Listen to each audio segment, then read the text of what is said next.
May 6th, we had a rally in Freedom Plaza. President Obama said that he would protect the children that were currently in the program. You need to know that has not been done. The kids that are currently in the program are not protected to graduation.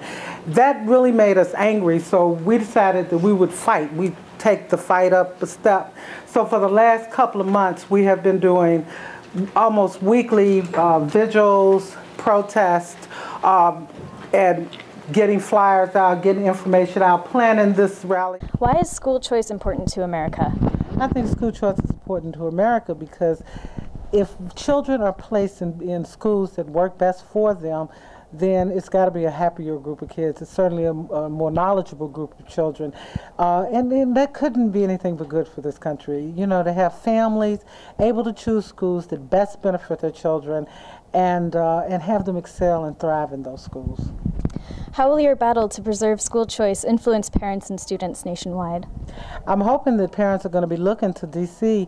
and when we win this fight, they'll say, maybe we can have those kind of options for our children. We get calls from all over the country from parents that have the same stories as the parents have here in D.C.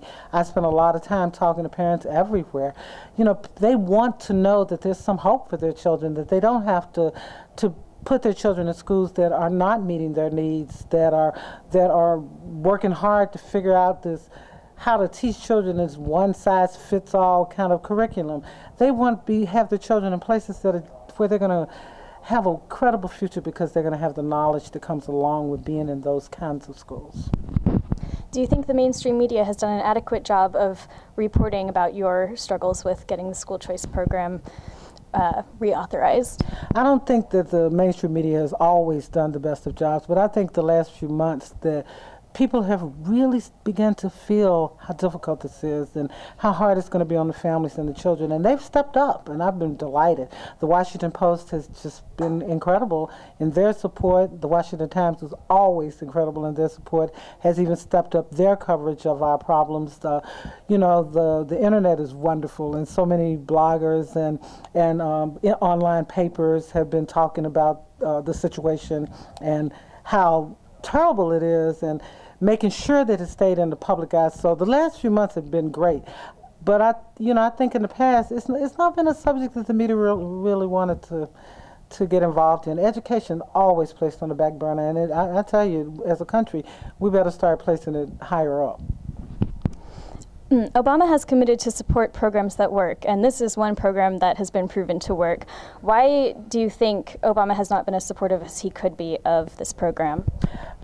Teachers unions. I think that teachers unions dictate how a lot of Democrats make decisions and about what kind of programs. I'm not afraid to say that. I'm sure that that's got a lot to do with it.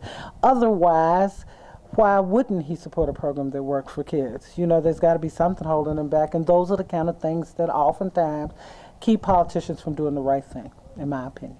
States that over time have eroded their tax base. So over time, credits, deductions, exemptions have been put in the tax codes as special interest groups have come in and asked for certain carve-outs to be made. What this does, though, is this actually lessens the amount of the tax base, which means that to raise the same amount of revenue, they have to increase the rates. And so what we've seen is these states oftentimes have very high rates, and they're not raising the revenue just because the bases are so small. In the news, it's been said that Maryland's millionaires are rapidly fleeing the state as tax rates for millionaires go up. Where are all these millionaires going? Well, obviously, some of them are leaving the state. The other problem is that a lot of these high incomes tend to be based on dividends and returns to stock investments. Now, the problem is that these tend to be the most unstable sources of income for a state to tax. So in good times, they'll see their revenues rise, but in bad times, they'll see them drastically fall. So it's a dangerous source of revenue for a state to rely on. Which one tax law change would make the most difference for those bottom 10 states? I think the most significant tax change they all could make would be looking towards flattening their rate structures and broadening their bases. So what I'd like to see is I'd like to see a lot of the groups move towards a flat corporate income tax. Are you familiar with the fair tax? I am. What are your thoughts on that? Well, the fair tax obviously has a lot of pros and a lot of cons. Now, what we do at the Tax Foundation is we try to just take every tax policy and critique it based on its good sides and its bad sides. So I think that the fair tax has both good qualities and bad qualities to it.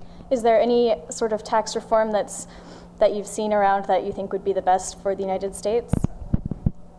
It's difficult to say on a national level. I think that one thing that we do see is that if you look internationally, our corporate income tax tends to be disproportionately high to a number of the other developed nations. So making this a strong point for the tax reform would be an important thing for Congress to look at.